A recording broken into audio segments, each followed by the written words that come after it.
নমস্কার। আজকে শনিবার।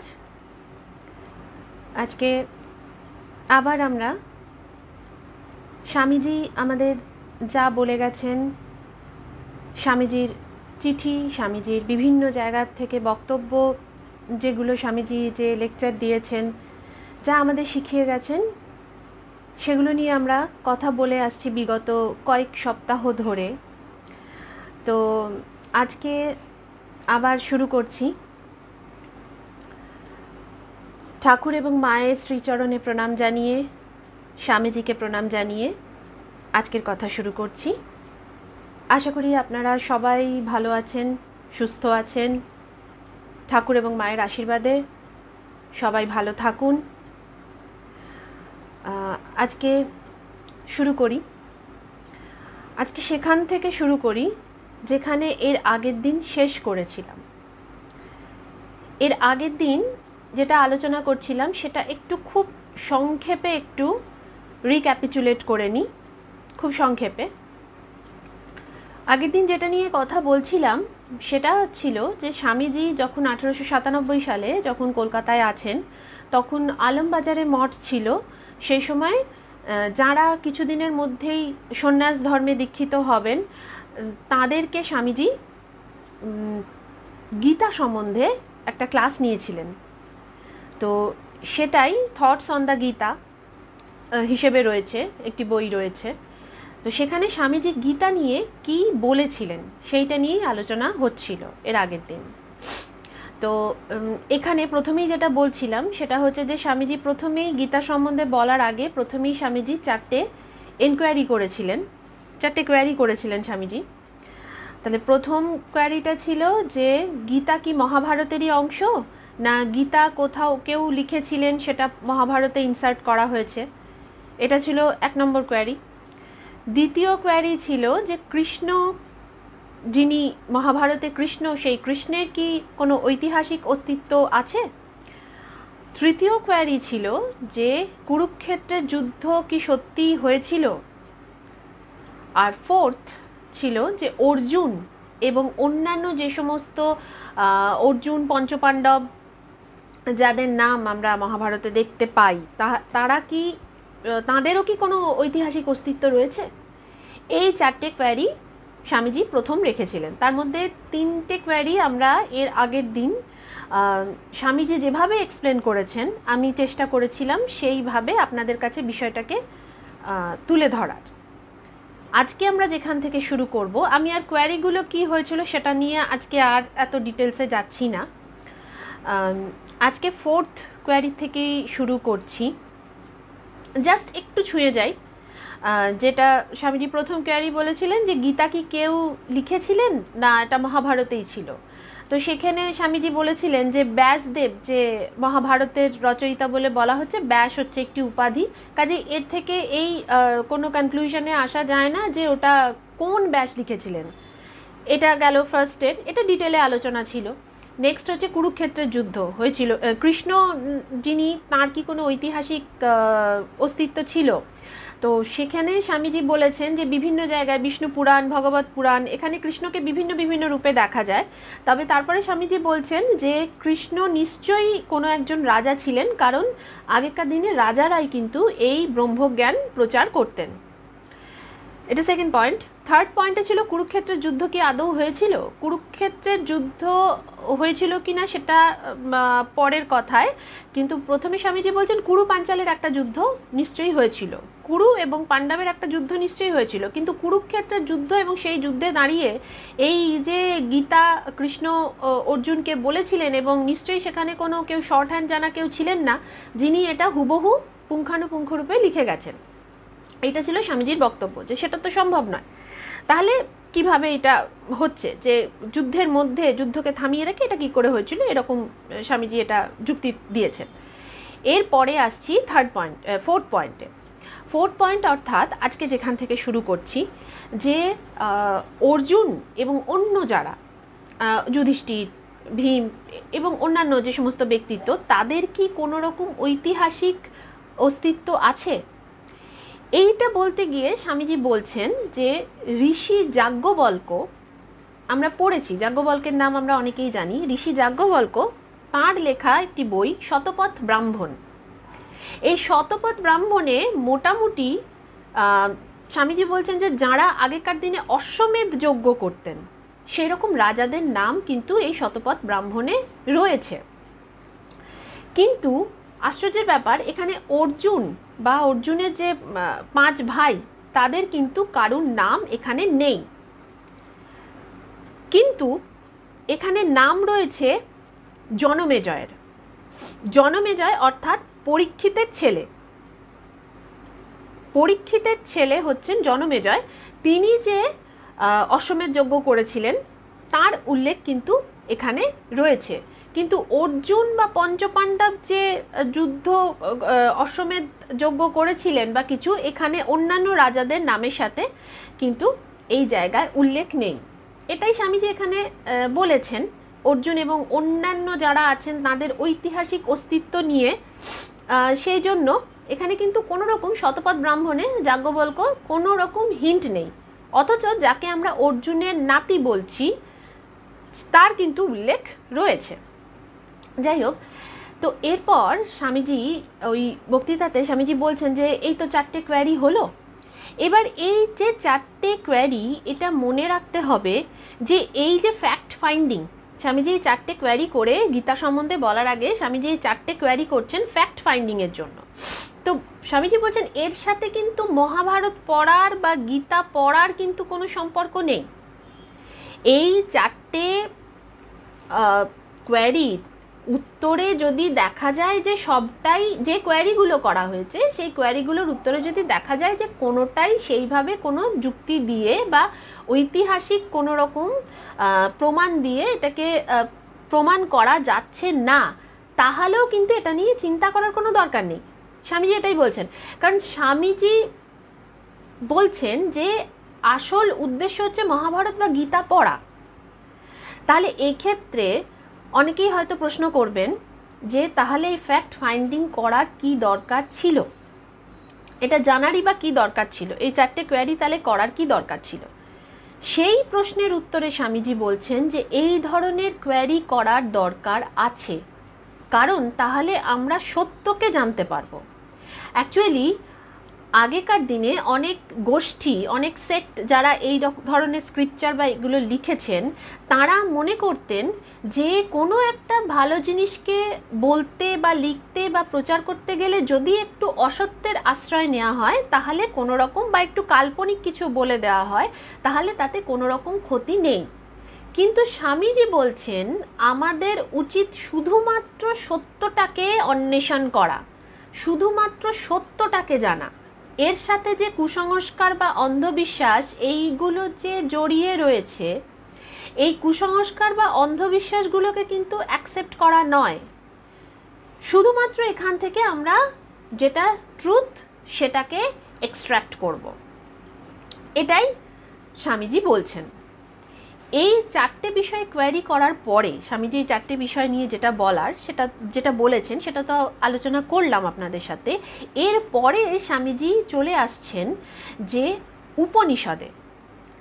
গীতায় যাওয়ার আগে এরপরে স্বামীজি উপনিষদে আসছেন। উপনিষদ এবং গীতার মধ্যে কি সম্পর্ক, বা উপনিষদ আর গীতা কোথায় আলাদা, এই জিনিসটার জন্য। এবার প্রথমেই হচ্ছে উপনিষদ কি।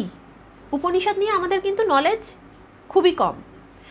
তো উপনিষদ নিয়ে স্বামীজি সেই লেকচারে যা বলেছেন আমি সেটাই আপনাদের কাছে তুলে ধরার চেষ্টা করছি। উপনিষদে স্বামীজি বলছেন শুধুমাত্র বিশ্বাসের কথা বলা আছে, ফেথ বা বিশ্বাসের কথা বলা আছে। উপনিষদে কোথাও ভক্তির কথা বলা নেই। আর উপনিষদ ব্যাপারটা কীরকম হচ্ছে, স্বামীজি বলছেন উপনিষদ হচ্ছে যেন বিভিন্ন রাস্তা ঘুরিয়ে তারপরে একটা ইউনিভার্সাল ট্রুথের কাছে এনে উপনিষদ দাঁড় করাচ্ছে। অর্থাৎ উপনিষদ কিভাবে ব্যাখ্যা করছে, উপনিষদ যে ব্রহ্ম সত্য, যেই ব্যাখ্যাটা যেটা করা হচ্ছে সেটা নেতি নেতি ব্যাখ্যা হচ্ছে। অর্থাৎ নেতি মানে এটার ওইভাবে ডেফিনেশন না দিয়ে উপনিষদে এইভাবে বলা আছে, এটা নয়, মানে ব্রহ্ম কি, ব্রহ্ম এটা নয়, ব্রহ্ম ওটা নয়, বা ব্রহ্ম এই জিনিসটা নয়, এইভাবে নেতি নেতি করতে করতে উপনিষদে ব্রহ্মকে বর্ণনা করা হয়েছে, আসা হয়েছে। তো সেই জন্য স্বামীজি বলছেন যে উপনিষদ হচ্ছে এমন একটা ব্যাপার যে কোনো একটা জঙ্গলের মধ্যে দিয়ে যেতে যেতে যেতে যেতে হঠাৎ করে একটা ভীষণ সুন্দর দেখতে একটা ফুলকে দেখা গেল, একটা গোলাপ ফুলকে দেখা গেল, ভীষণ সুন্দর দেখতে, কিন্তু সেটা যেন সব কিছু নিয়ে একসাথে জড়িয়ে পেঁচিয়ে রয়েছে।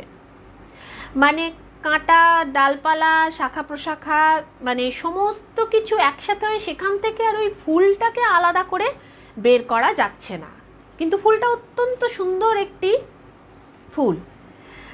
তো স্বামীজি বলছেন এইটা হচ্ছে উপনিষদ। আর গীতা কি? গীতা হচ্ছে যে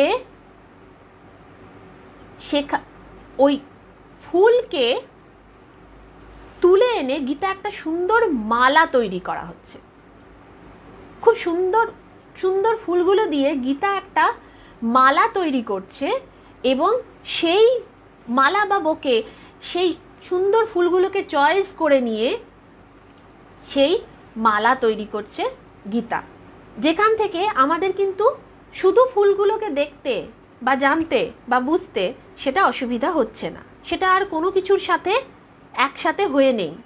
আর গীতাতে যেমন বললাম যে স্বামীজি যেটা বলেছেন যে উপনিষদ বলেছে বিশ্বাসের কথা, ফেথ, আর গীতা বলছে ভক্তির কথা।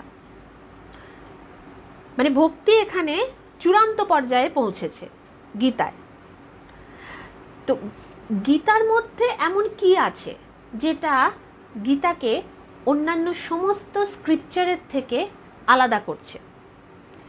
স্বামীজি বলছেন যে গীতার অনেক আগে থাকতেই জ্ঞানযোগ, ভক্তিযোগ, কর্মযোগ, এই সমস্ত রাস্তাগুলো ছিল, কিন্তু এই রাস্তাগুলো একে অপরের সাথে বিরোধ ছিল। এ বলতো আমি ভালো, ও বলতো আমি ভালো, মানে যে যে গোষ্ঠী যে যে রাস্তাকে বেছে নিচ্ছেন তার কাছে সেটাই ভালো। কিন্তু এটা এই তিনটে রাস্তাকে রিকনসাইল করার কথা কিন্তু আগেকার দিনে সেই পুরাণের কোনো স্ক্রিপচারে ভাবা হয়নি। এইটা প্রথম পাওয়া যায় গীতাতে। স্বামীজি বলছেন যে গীতাতেই প্রথম এই তিনটে রাস্তাকে এক করার চেষ্টা করা হয়েছে। তাই স্বামীজি বলছেন গীতা যিনিই লিখে থাকুন না কেন, তিনি কিন্তু এই প্রত্যেকটি গোষ্ঠীর লেখার থেকে যেটা বেস্ট সেই জায়গাটাকে নিয়ে গীতার মধ্যে ঢুকতে চেয়েছেন, গীতাকে তৈরি করেছেন। এই বলার সময় স্বামীজি বলছেন গীতা চেষ্টা করেছে, গীতায় প্রথম রিকনসিলিয়েশন দেখিয়েছে তিনটে মার্গের মধ্যে, কিন্তু সেখানেও কিছু না কিছু খামতি দেখা যায়। ঠাকুর প্রথম যে এই দেখিয়েছিলেন যে এই তিনটে রাস্তার মধ্যে কিভাবে যোগসূত্র স্থাপন করে এই তিনটের মধ্যে কোনো রকম কনফ্লিক্ট না রেখে কিভাবে লক্ষ্যে পৌঁছানো যেতে পারে, সেটা প্রথম। সেজন্য স্বামীজি এই বক্তৃতায় বলছেন 19th সেঞ্চুরিতে ঠাকুর শ্রী রামকৃষ্ণ প্রথম সেটা করিয়ে সেটা দেখিয়েছিলেন জগৎকে। তো গীতার কথা এরপরে স্বামীজি আবার বলছেন তাহলে গীতা স্ক্রিপচার কোনটার থেকে আলাদা? এক নম্বর হচ্ছে যে তিনটে যে রাস্তা সেই রাস্তাকে এখানে রিকনসিলিয়েশন করা হচ্ছে। আরেকটা কোন জায়গা? আরেকটা জায়গা হচ্ছে গীতা প্রথম নিষ্কাম কর্মের কথা বলছে না। এবার স্বামীজি বলছেন এই নিষ্কাম কর্ম কি, বা নিষ্কাম কর্ম কারা করে, নিষ্কাম কর্মী কে? স্বামীজি বলছেন যে অনেকেই মনে করেন পারপাসলেস কাজ করলেই সেটা হয়ে যায় নিষ্কাম কর্ম। পারপাসলেস মানে এমলেস, কোনো উদ্দেশ্য নেই, ডিকশনারি মিনিং যেটা, কোনো উদ্দেশ্য নেই যেখানে, সেই কাজ করলেই সেটা নাকি নিষ্কাম কর্ম হয়। কিন্তু স্বামীজি বলছেন যে তাহলে তো আপনারা ভেবে দেখুন, নিষ্কাম কর্ম বলা হচ্ছে, অনেকে বলে থাকেন পারপাসলেস, কোনো উদ্দেশ্য ছাড়া। তাহলে এই যে ভ্যান্ডালিজম হচ্ছে, নাশকতা হচ্ছে, এর তো কোনো ফিক্সড কোনো উদ্দেশ্য নেই, তাহলে সেটাও কি নিষ্কাম কর্ম? এই প্রসঙ্গে একটা একটা একটা কথা মনে পড়ে গেল যে আপনারা অনেকেই তো নিশ্চয়ই দেখে থাকবেন যে সুপার ভিলেন জোকার, ব্যাটম্যান মুভিটা তো আমরা অনেকেই দেখেছি। ব্যাটম্যান হচ্ছেন ব্যাটম্যান সুপার হিরো আর সুপার ভিলেন জোকার। তো জোকারকে বলা হয় সুপার ভিলেনদের মধ্যে শ্রেষ্ঠ। এবার এই শ্রেষ্ঠ কথাটা এখানে কিন্তু ওই অর্থে শ্রেষ্ঠ নয়, মানে আমি যদি একটু কারেকশন করি শ্রেষ্ঠ কথাটা, তাহলে হচ্ছে যে সুপার ভিলেনদের মধ্যে এক নম্বরে কে থাকবে, তাহলে বলা হচ্ছে ব্যাটম্যান, সরি জোকার। কেন জোকার? কারণ জোকারের যে ধ্বংস করার যে বা জোকারের যে নাশকতার, জোকার যে প্রবলেমগুলো ক্রিয়েট করে, জোকার কোনো উদ্দেশ্য ছাড়াই করে, ওর ওই ধ্বংস করতেই আনন্দ, ওর যেটা নষ্ট করছে সেটাতেই ওর আনন্দ, ওটার কিন্তু ওর কোনো ওর পারপাস নেই। ওটাকে নষ্ট করে যে ও কিছু পেয়ে গেল, ও কি পেল, ওই ধ্বংসটা করলো, ওটাতেই ওর আনন্দ। তো এটা বলা হচ্ছে যে যখন কেন জোকার নাম্বার 1 সুপার ভিলেন, তখন এই এক্সপ্লেনেশনটা দেওয়া হয়েছিল এক জায়গায়। কিন্তু তাহলে এইখানে এই এক্সাম্পলটা, মানে এটা আমি বললাম এখানে এই জন্য, তাহলে সেটাও তো পারপাসলেস, তাহলে সেটা কি নিষ্কাম কর্ম? তাহলে নিষ্কাম কর্ম কি আর নিষ্কাম কর্মী কে? এখানে স্বামীজি বলছেন যে নিষ্কাম কর্ম সেই কর্ম যেটা শতগুণ থেকে আসে। নিষ্কাম কর্মী সেই যার সত্যগুণ আছে, শততম রজ, তো সেই গুণ যার আছে, শতগুণ যার আছে, সেই হচ্ছে নিষ্কাম কর্মী। এবার প্রশ্ন আসছে, তাহলে তামসিক গুণটা কি আর শতগুণটা কি? তামসিক গুণ স্বামীজি বলছেন ইগনোরেন্স, ইনার্টনেস, মানে অজ্ঞতা, স্থবির, মানে জড় পদার্থের মতন থাকা, এই যে জিনিসগুলো, ইনঅ্যাক্টিভিটি, এইগুলোকে স্বামীজি বলছেন এগুলো হচ্ছে তামসিক গুণ। আর শতগুণ কি? শতগুণ হচ্ছে যেখানে কামনেস আমরা দেখতে পাই, শান্ত, যেখানে এনলাইটমেন্ট যেখানে আছে, হয়েছে, তিনি হচ্ছেন শতগুণের ভান্ডার। এইটুকু বলার পরে স্বামীজি গীতার একটা শ্লোক দিয়ে ব্যাখ্যা করছে শতগুণ এবং তমগুণ, এই দুটো জায়গাকে।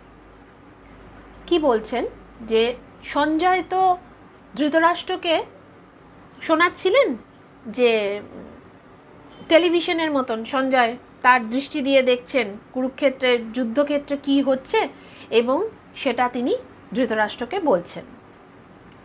তো সঞ্জয় বলছেন, ধৃতরাষ্ট্রকে বলছেন, তম তথা কৃপয়াবিষ্টম অশ্রুপূর্ণকুলেক্ষণম বিষীদন্তম ইদম বাক্যম উবাচ মধুসূদনা। অর্থাৎ সঞ্জয় বলছেন অর্জুন করুণা দুঃখে পরিপূর্ণ, অর্জুনের চোখে জল, অশ্রুপূর্ণা কুলেক্ষণম, অর্জুনের চোখে জল, অর্জুন দুঃখে আবিষ্ট হয়ে রয়েছেন। তো এই রকম অবস্থায় থাকা অর্জুনকে মধুসূদন বলছেন, বিষীদন্তম ইদম বাক্যম উবাচ মধুসূদনঃ। মধুসূদন তখন অর্জুনকে বলছেন, কি বলছেন? অর্জুন যখন শোকে কাতর, তখন অর্জুনকে কৃষ্ণ বলছেন, কুতস্তা কশ্যলমিদম বিষমে সমুপস্থিতম অনার্যজুষ্টম অসর্গ্যম অকীর্তিকরম অর্জুনা। তাহলে কি, মানে এই শ্লোকের মানে কি? যখন অর্জুন এই করুণ অবস্থায় রয়েছেন তখন কৃষ্ণ তাকে এই কথা বলছেন।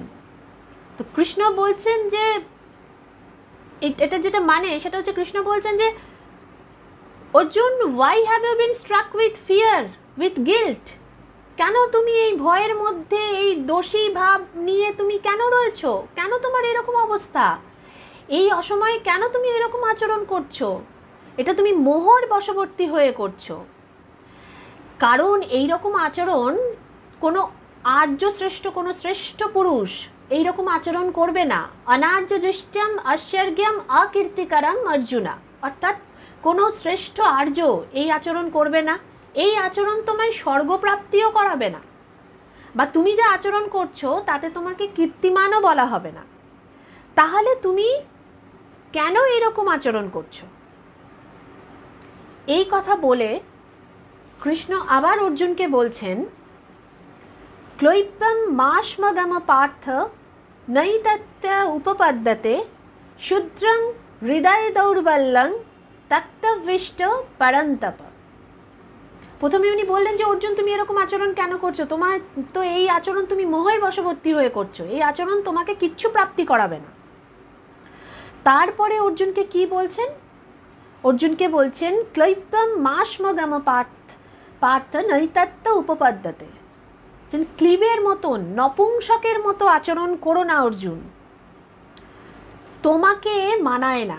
নৈতত্য উপপদ্যতে, তোমাকে মানায় না। পরন্তপ মানে হচ্ছে যে শেষে বলছেন যে শূদ্রম হৃদয় দৌর্বল্যম তত্ত্ববিষ্ট পরন্তপ, মানে হচ্ছে যে শত্রু নিধনকারী, তুমি শত্রু নিধনকারী, তোমাকে এই দুর্বলতা মানায় না। এই দুর্বলতা ত্যাগ করে তুমি যুদ্ধের জন্য প্রস্তুত হও। স্বামীজি এই শ্লোকগুলো বলার পরে স্বামীজি বলছেন, এই যে শ্রীকৃষ্ণ অর্জুনকে বারবার ইনসিস্ট করছেন যুদ্ধ করার জন্য, যে তুমি এই দুর্বলতা ত্যাগ করো, এই দুর্বলতা ত্যাগ করে তুমি যুদ্ধের জন্য প্রস্তুত হও। কিন্তু অর্জুন কি বলছেন? অর্জুন তখন মহাবিষ্ট, শ্রীকৃষ্ণ বলছেন মহাবিষ্ট। কিন্তু আমরা যদি অ্যাপারেন্টলি দেখি তাহলে কি মনে হবে? অর্জুনের কষ্ট হচ্ছে, অর্জুনের দুঃখ হচ্ছে যে যারা অপর প্রান্তে দাঁড়িয়ে রয়েছে তারা তো আমার ভাই, আমি তাদেরকে মারবো, সেখানে আমার সমস্ত যারা আমার বয়োজ্যেষ্ঠ যারা রয়েছেন তারা রয়েছেন, তাদের সাথে আমি যুদ্ধ করব, তো এটা তো আমি পাপ করব, এটা তো আমি অন্যায় করব। অর্জুন নিজেকে দোষী ফিল করছেন। তখন কৃষ্ণ বলছেন যে এইটা দেখে তাহলে অ্যাপারেন্টলি কি মনে হয় যে না, অর্জুনের মধ্যে একটা মহৎ হৃদয়, অর্জুন সেই মহৎ হৃদয়ের বশবর্তী হয়ে হৃদয়ের কথা শুনে যুদ্ধ করতে চাইছেন না। কিন্তু অর্জুন মূলত তমগুণের বশবর্তী হয়ে যুদ্ধ করতে চাইছেন না। স্বামীজি বলছেন এই যে গুণ, যেটা অ্যাপারেন্টলি দেখে মনে হচ্ছে এটা শতগুণ, কিন্তু এটা হচ্ছে তমগুণ। তমগুণের বশবর্তী হয়ে তিনি যুদ্ধ করতে চাইছেন না। কারণ তিনি যদি সত্যগুণের অধিকারী হতেন তাহলে কিন্তু তিনি সমস্ত পরিস্থিতিতে সমানভাবে শান্ত থাকতেন, সমানভাবে শান্ত থেকে তিনি বিচার করতেন। কিন্তু এখানে তিনি তার মনের মধ্যে যে দয়া ভয় যেগুলো তৈরি হয়েছে সেগুলো কিন্তু অ্যাপারেন্টলি দেখে মনে হচ্ছে শতগুণ, কিন্তু আদতে তা নয়। তাই স্বামীজি বলছেন আমাদের জীবনেও এরকম অনেক ঘটনা ঘটে থাকে। এরকম অনেক মানুষ আছেন যাদেরকে দেখলে মনে হয় বা যারা নিজেরা মনে করেন যে আমরা সত্যগুণের অধিকারী, কিন্তু আদতে তা নয়। এই কথা বলতে গিয়ে স্বামীজি তখন বলছেন যে কিছু মানুষ আছেন, সেই সময়ের পরিপ্রেক্ষিতে স্বামীজি তখন বলছেন যে কিছু মানুষ আছেন যারা একটা খুব অপরিচ্ছন্ন একটা লাইফ লিড করেন, কিন্তু তারা নিজেদেরকে পরমহংস বলে মনে করেন। কেন পরমহংস বলে মনে করেন? স্বামীজি বলছেন যে পরমহংস মানে বলা হয়েছে তিনিই পরমহংস যিনি নিজের মধ্যে নিজে ডুবে আছেন, যিনি উন্মাদ বা অর্ধোন্মাদের মতন যার আচরণ শিশুসুলভ, তাকেই পরমহংস বলা হয়। এবার স্বামীজি বলছেন কিন্তু তার মানে কি তাই যারা ওই ধরনের লাইফ লিড করেন তারা কি পরমহংস আদৌ? তারা নিজেদেরকে ক্লেম করেন, কিন্তু আদৌ কি তারা তাই? তখন স্বামীজি বোঝাচ্ছেন যে এই যে কম্প্যারিজন যেটা করা হয়েছে, এই কম্প্যারিজনটা হচ্ছে একতরফা কম্প্যারিজন, সবটা যুক্তি বুদ্ধি দিয়ে বিচার করতে হবে। এই কম্প্যারিজনটা হচ্ছে একতরফা কম্প্যারিজন। কারণ পরমহংস যিনি তাঁর যে জ্ঞান, সেই জ্ঞানের কোনো সীমা পরিসীমা নেই। পরমহংসকে শিশুর সাথে তুলনা করা হয়, শিশুর মতন। এটা একটা মানে লিটারেলি ওয়ার্ডটাকে আনা হয়েছে যে শিশুর মতন, কিন্তু তাঁর যে জ্ঞান, তাঁর জ্ঞানের তো সীমা পরিসীমা নেই, তিনি বিয়ন্ড দ্য নলেজ। আর একজন শিশু, স্বামীজি বলছেন একজন শিশু, সে তো জানেই না যে জ্ঞান জিনিসটা কি। বলা হচ্ছে পরমহংস যিনি হন, তিনি নিজের মধ্যে নিজে ডুবে থাকেন, তিনি উন্মাদ বা অর্ধোন্মাদের মতন আচরণ করেন। কিন্তু কথাগুলোকে লিটারেলি নিলে তো হবে না। যারা নিজেদেরকে পরমহংস বলে সেই সময় ক্লেম করেছিলেন, বা যাদের উদ্দেশ্য করে স্বামীজি এই কথা বলছেন, তারা কিন্তু লিটারেলি মানেটা নিয়েছিলেন। তো এইটা বোঝানোর জন্য স্বামীজি বলছেন যে আমরা যখন লাইট দেখি, মানে লাইটনিং যখন দেখি, তখন সবচেয়ে ছোট যে লাইটনিংটা হয় আর সবচেয়ে তাড়াতাড়ি যেটা হয়, এই দুটোই কিন্তু আমাদের চোখ ক্যাপচার করতে পারে না। একটা হচ্ছে কুইকেস্ট ভাইব্রেশন দিচ্ছে, আরেকটা হচ্ছে শর্টেস্ট ভাইব্রেশন দিচ্ছে। এবার এই দুটোই কি এক? দুটোই কিন্তু আমরা চোখে দেখতে পাচ্ছি না, খুব তাড়াতাড়ি আমাদের চোখের সামনে থেকে মিলিয়ে যাচ্ছে, আমরা দুটোকে এক করে ফেলছি। যেটা শর্টেস্ট আর যেটা কুইকেস্ট, আমরা দুটোকে ডিফার করতে পারছি না। কিন্তু আদতে কি? আদতে হচ্ছে একটার মধ্যে ইন্টেন্স হিট, আরেকটার মধ্যে হিট নেই বললেই চলে। কিন্তু আমাদের কাছে কি মনে হচ্ছে, আমরা যখন খালি চোখে সেটা দেখছি, দুটোকেই আমাদের একরকম লাগছে, কারণ দুটোই আমাদের চোখে মানে মুহূর্তের মধ্যে সেটা মিলিয়ে যাচ্ছে। কাজেই আমরা সেটা কোনো রকম ডিফারেন্স করতে পারছি না। তো স্বামীজি বলছেন, এই এক্সাম্পলটা স্বামীজি দিয়ে বলছেন যে এই ঠিক এইরকম ওই যে তমগুণ আর সতগুণ, এই দুটো হচ্ছে ঠিক এইরকম ব্যাপার, যে আমরা অ্যাপারেন্টলি দেখছি, আমরা সামনে দেখছি যে এই জিনিসটা, কিন্তু আদতে কিন্তু সেটা নয়, আসলে কিন্তু সেটা নয়। দুটোর মধ্যে স্বামীজি বলছেন ওয়ার্ল্ড অফ ডিফারেন্স। তো সেই জন্য শ্রীকৃষ্ণ অর্জুনকে বলছেন এই শ্লোকে, নৈতত্ত্ব উপপাদ্যতে, অর্থাৎ এ তোমাকে মানায় না। তুমি আত্মান, তুমি আত্মা, তোমার মধ্যেই সমস্ত শক্তি নিহিত রয়েছে, তুমি অবিনশ্বর। তোমাকে তো এটা জানতে হবে যে তুমি অবিনশ্বর। এটা অর্জুনকে কৃষ্ণ বলছেন গীতার মধ্যে, যে তুমি অবিনশ্বর, তুমি বিয়ন্ড অল এভিল, তোমাকে কেউ টাচ করতে পারবে না। যেটা পেরিশেবল, তোমার আত্মা হচ্ছে ইম্পেরিশেবল, বাট যেটা পেরিশেবল সেটা হচ্ছে বডি, সেটা তোমার দেহ, যার মধ্যে তোমার আত্মা রয়েছে।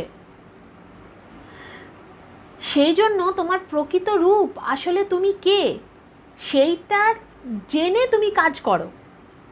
কৃষ্ণ অর্জুনকে সেটা বোঝাচ্ছেন। এই যে অর্জুনের মনে যে দুর্বলতা, যে দয়া, সেটা কৃষ্ণ বলছেন যে এটা হচ্ছে তমগুণ। তাই স্বামীজি বলছেন যে পৃথিবীতে যদি পাপ, কারণ অর্জুন মনে করছেন না যে আমি তো পাপ করছি, আমি তো এটা অন্যায় করছি, এটা তো আমি ঠিক করছি না। স্বামীজি বলছেন পৃথিবীতে যদি পাপ বলে কিছু থাকে, তাহলে সেটা হচ্ছে ফিয়ার, ভয়। যে কাজ কোনো মানুষের মধ্যে থেকে তার সুপ্ত প্রতিভা, তার সুপ্ত শক্তিকে বার করে নিয়ে আসে, সেই কাজ কখনো পাপ হতে পারে না, সেই কাজ করাই হচ্ছে পুণ্য। স্বামীজি এই কথা বলছেন। আর বলছেন যে কাজ মানুষের মনকে এবং শরীরকে দুর্বল করে, দুর্বল অর্থাৎ মোহ, মায়া, দয়া, এই সমস্তর অধীন করে, তাকে তার কর্তব্য থেকে বিরত করে, সেটাই হচ্ছে পাপ। দেখুন এখানে কিন্তু কথাগুলো আমি আবারও রিপিট করছি। মোহ মায়ার অধীন হয়ে কর্তব্য থেকে বিরত থাকা, এটা হচ্ছে পাপ। কর্তব্য করা, সে যেটা আমার কর্তব্য, যেটা করা দরকার, সেটা কোনো রকমভাবে মোহমায়ার অধীন হয়ে সেই কর্তব্য থেকে বিরত থাকা, এই জায়গাটার উপরে কিন্তু এই জায়গাটার উপরে এমফাসিস দেবেন। নিজের কর্তব্য থেকে বিরত যখন থাকা হচ্ছে এই সমস্ত গুণগুলোর বশবর্তী হয়ে, তখন সেটাই হচ্ছে পাপ।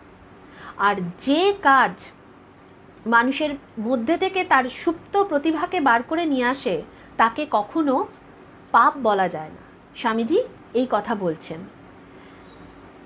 তো দেখুন, প্রথম যখন স্বামীজি বলছিলেন মানে স্বামীজির কথা যখন বলতে গিয়ে বললাম যে স্বামীজি গীতার এই শ্লোকগুলোতে আসার আগে স্বামীজি বলছিলেন উপনিষদ কি।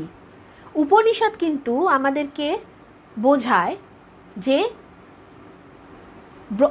অদ্বৈতবাদ, ব্রহ্মসত্য, মানে আমাদের প্রত্যেকের ভেতরে আত্মা, যে আত্মা রয়েছে আমরা প্রকৃত সেই আত্মা, এবং সেটি ঈশ্বরের অংশ, বা সেই আত্মা স্বয়ং ঈশ্বর। এবার দেখুন, এই জন্য গীতাকে কিন্তু এক ধরনের উপনিষদও বলা হয়, কারণ এই গীতার মধ্যে এমন অনেক শ্লোক আছে। আমি দুদিন আগে স্বামী সর্বপ্রিয়ানন্দজির একটা ক্লাস শুনছিলাম, সেখানে উনি বলছেন যে গীতাকেও এক ধরনের উপনিষদ বলা যায়। গীতা হচ্ছে উপনিষদের পুরো এসেন্সটাকে এক্সট্র্যাক্ট করে নিয়েছে, কারণ এখানেও এমন অনেক শ্লোক আছে যেটা গীতাতে রয়েছে। এই যে এখানে শ্রীকৃষ্ণ অর্জুনকে বলছেন যে তুমি আত্মান, তুমি অবিনশ্বর, উপনিষদেরও কিন্তু সেটাই বার্তা। বারবার বারবার কিন্তু সেই কথাই উপনিষদ বলে গেছে। 108টা উপনিষদে বিভিন্নভাবে, বিভিন্ন ক্ষেত্রে, বিভিন্ন ওয়েতে, কিন্তু কথা কিন্তু এই একটি, যে তুমিই আত্মান, এইটাই। এবার এটা তো অনেক রকমভাবে হয়, আমরা অনেক সময় সবটাই শুনছি।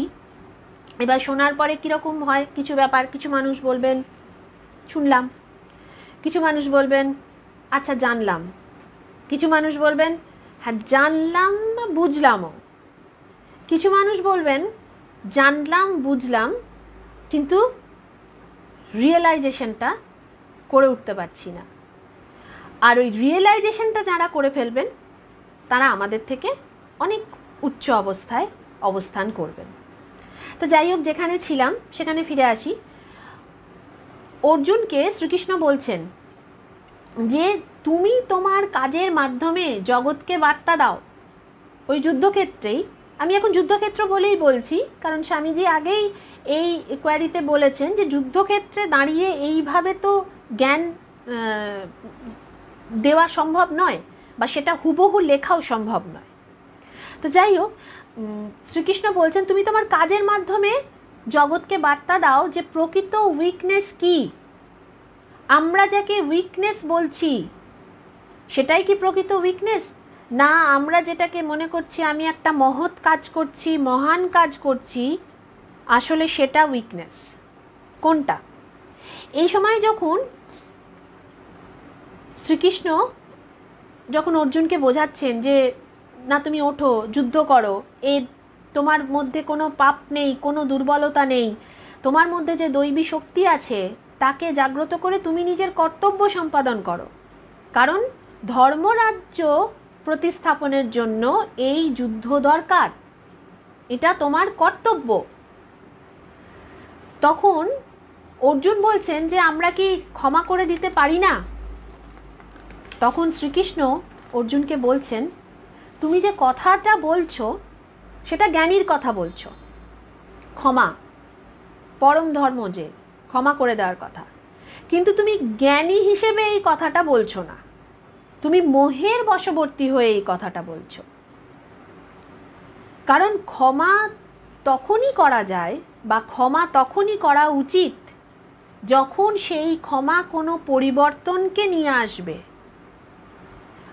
যদি অর্জুন যে সেই সময়ে কৌরবদের ক্ষমা করে দেওয়ার কথা যে বলছিলেন যে আমরা যুদ্ধ করব না, ওদেরকেই রাজত্ব ছেড়ে দিই, তার এই ক্ষমা, অর্জুনের এই ক্ষমা কি সত্যিই কোনো পরিবর্তন নিয়ে আসতো কৌরবদের মধ্যে অথবা তৎকালীন সমাজে? সেই জন্য কৃষ্ণ বলছেন তুমি জ্ঞানীর কথা অবশ্যই বলছো ক্ষমা, কিন্তু তুমি জ্ঞানের বশবর্তী হয়ে এই কথা বলছো না, তুমি তমগুণের বশবর্তী হয়ে এই কথা বলছো।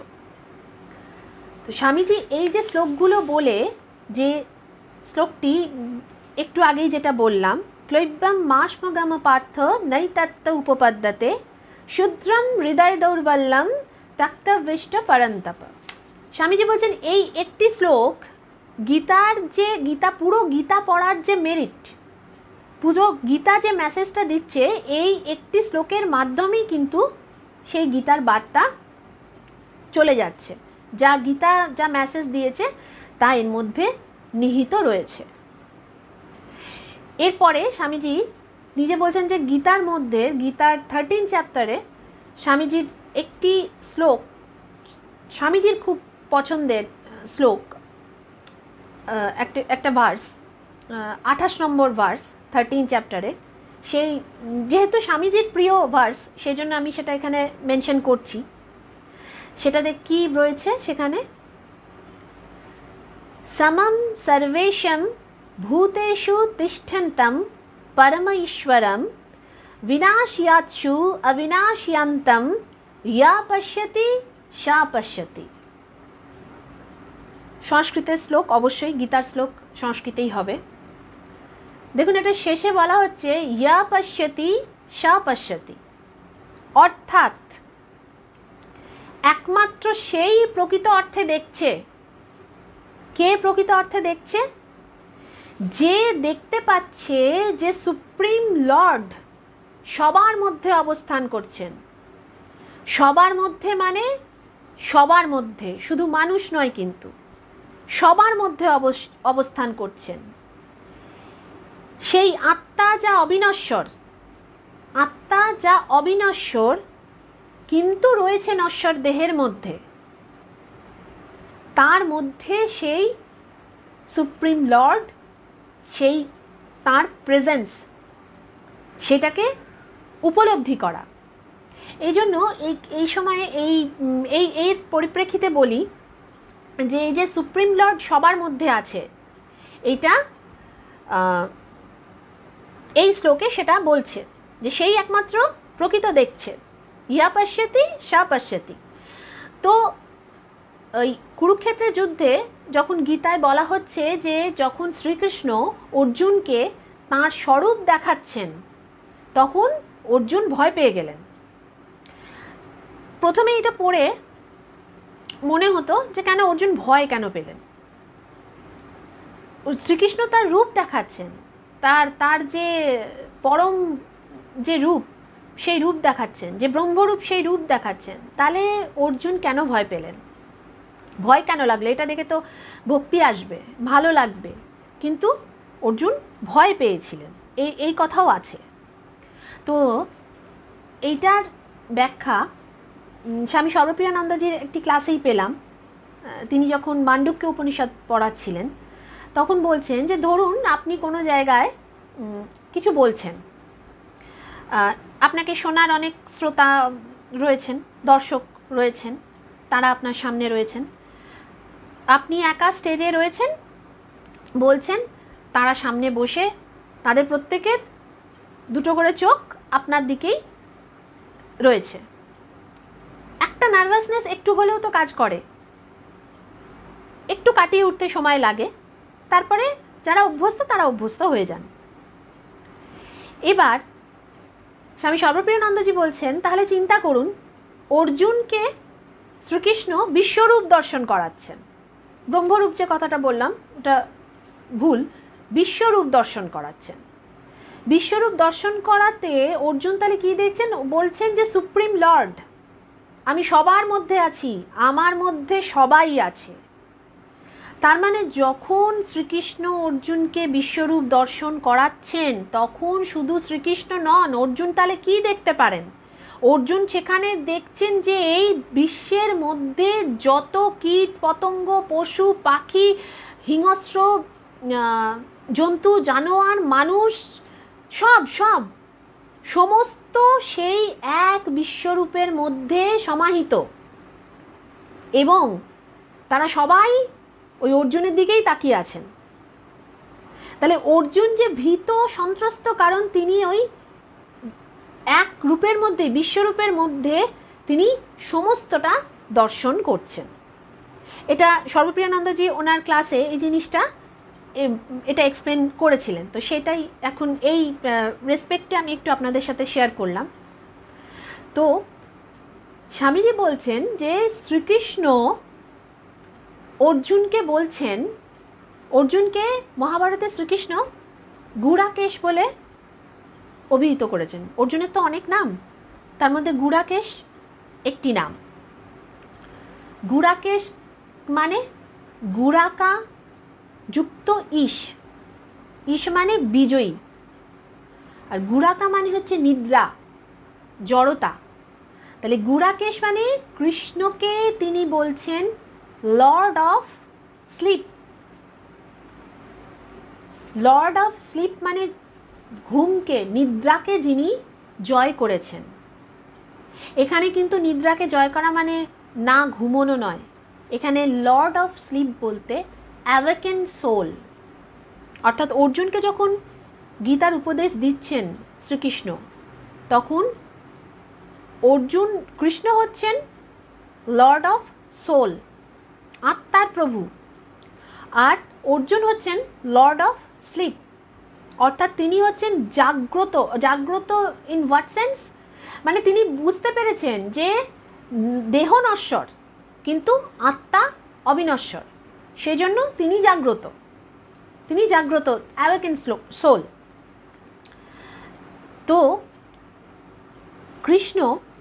শ্রীকৃষ্ণ অর্জুনকে তার এই গীতার উপদেশের মাধ্যমে তার মধ্যে এই যে জাগ্রত ভাব, সেই ভাবটাকে এনেছিলেন। স্বামীজি বলছেন যে শ্রীকৃষ্ণ পৃথিবীতে যখন ছিলেন, শ্রীকৃষ্ণ সব কাজ করেছেন কিন্তু উইদাউট এনি অ্যাটাচমেন্ট। যেটা বলা হয় যে সবটা, মানে এই ধরনের স্ক্রিপচারে যেগুলো বলা আছে, গীতায় বলা আছে, উপনিষদে বলা আছে যে উইদাউট এনি অ্যাটাচমেন্ট যে কাজ করা।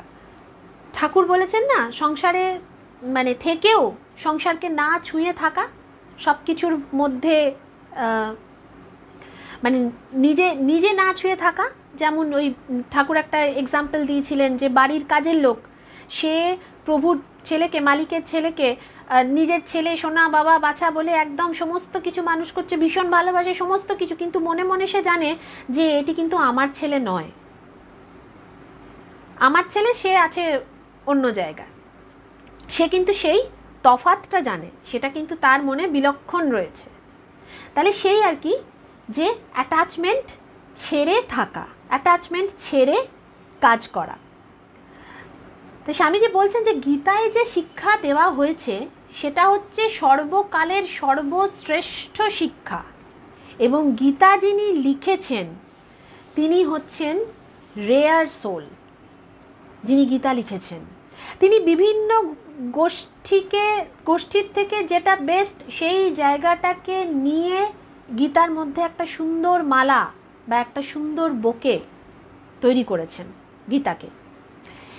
তো স্বামীজি আবার এটাও বলছেন, গীতাকে এক প্রকার বেদের কমেন্টারি বলা যায়, বেদের ব্যাখ্যা বলা যায়। যেটা আগেই বললাম যে উপনিষদ, গীতাকে এক প্রকারের উপনিষদ বলা যায়। উপনিষদ তো বেদান্ত,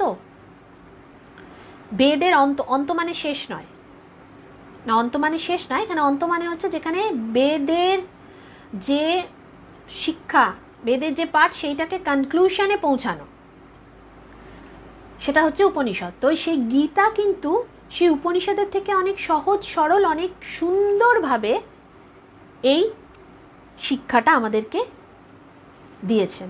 তাই স্বামীজি বলছেন আমাদের ভারতবর্ষে যত লিটারেচার আছে তার মধ্যে মাথার মুকুট বা রত্ন হচ্ছে এই গীতা। যত লিটারেচার, যত স্ক্রিপচার রয়েছে, স্বামীজি এটা বোঝাতে গিয়ে স্বামীজি বলছেন যে মানুষের তিনটে স্টেট অফ মাইন্ড হয়। একটা হচ্ছে অ্যাক্টিভ, একটা প্যাসিভ, আরেকটা হচ্ছে Sirin. Active state of mind কোনটা? অ্যাক্টিভ স্টেট অফ মাইন্ড সেটা যখন আমরা ইন্টেনশনালি আমাদের মনকে ইনস্ট্রাকশন দিই, আমাদের মনকে ডাইরেক্ট করি, আমাদের মনকে ম্যানিপুলেট করি কোনো একটা কাজ করার জন্য ইন্টেনশনালি, মানে আমি জেনে বুঝে তাকে দিয়ে সেই কাজটা করতে বলছি, করাচ্ছি, সেটা হচ্ছে অ্যাক্টিভ স্টেট অফ মাইন্ড, যেটা আমরা ইউজুয়ালি করি। Passive state of mind, passive state of mind হচ্ছে যে মন যেখানে আমরা অ্যাক্টিভলি কিছু করছি না, সেখানে মনকে কোনো ইনস্ট্রাকশন দিচ্ছি না, ছেড়ে রেখেছি, মন নিজের মতন ঘুরে বেড়াচ্ছে, নিজের মতন চিন্তা ভাবনা করে সে কিছু একটা মেসেজ, কোনো একটা কিছু এনে দিচ্ছে। সেটা হচ্ছে মানে সেখানেও চিন্তা ঢুকছে, কিন্তু সেটা প্যাসিভ ওয়েতে।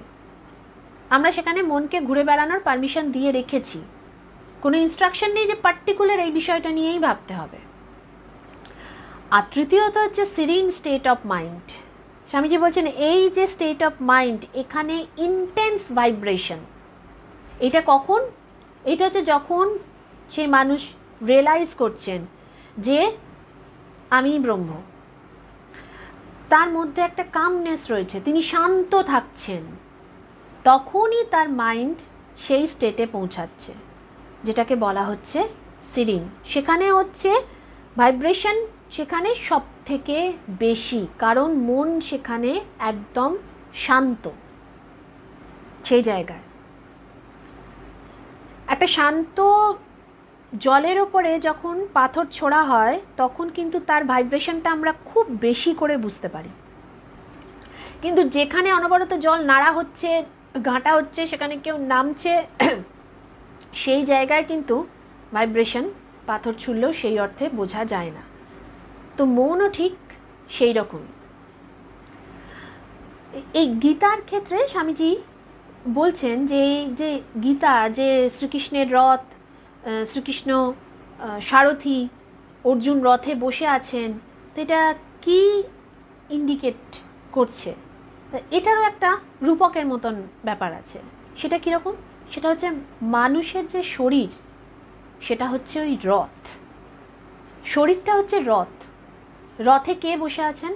রথে বসে আছেন অর্জুন। অর্জুন হচ্ছেন আত্মা। এক্ষেত্রে অর্জুন হচ্ছেন অ্যাওয়েকেন সোল, অর্জুন জাগ্রত আত্মা। ঘোড়া যেটা রয়েছে সেটা হচ্ছে আমাদের সেন্সগুলো, বাইরের যে পরিচালনা, আমাদের যে সেন্স অর্গ্যানগুলো, সেটা হচ্ছে ওই ঘোড়া ইন্ডিকেট করছে। মাইন্ড কোনটা তাহলে আমাদের? মাইন্ডটা হচ্ছে ঘোড়াকে যে লাগাম দিয়ে রাখা হয়েছে, সেটা হচ্ছে মাইন্ড। ওই লাগামটা মাইন্ডকে ইন্ডিকেট করছে। তাহলে শ্রীকৃষ্ণ, শ্রীকৃষ্ণ হচ্ছেন সারথি, হচ্ছেন ইন্টেলেক্ট, বুদ্ধি।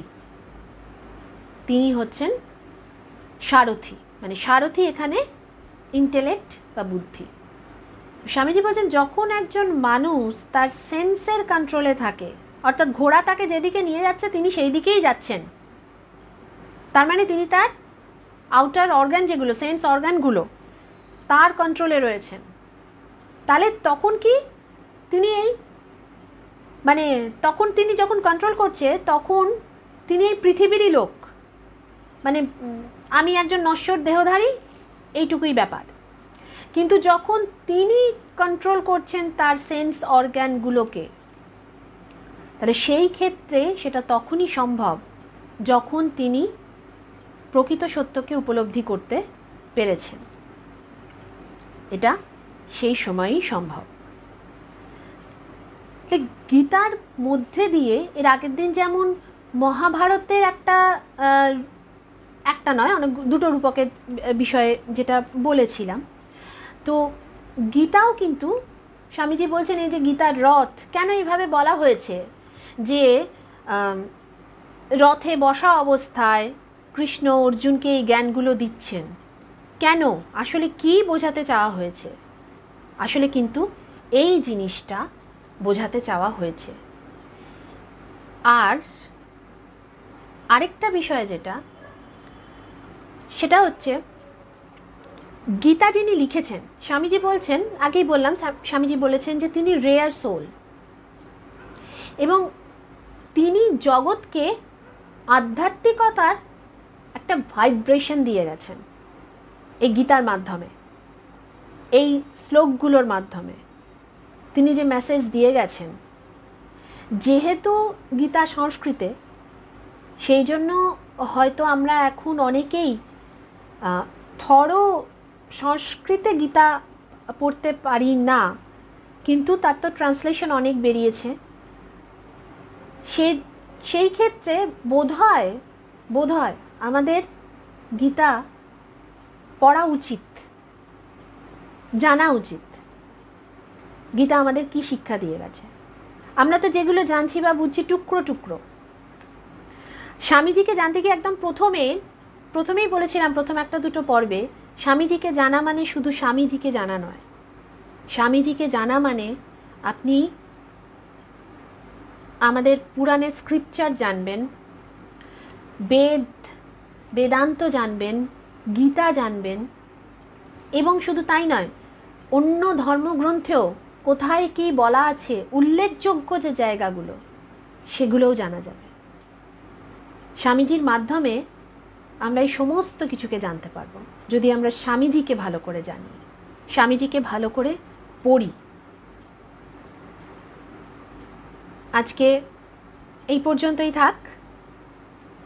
আবার পরের দিন স্বামীজির কিছু কথা নিয়ে, স্বামীজির কিছু চিঠি নিয়ে আসবো। আপনারা সবাই ভালো থাকুন, সুস্থ থাকুন। নমস্কার।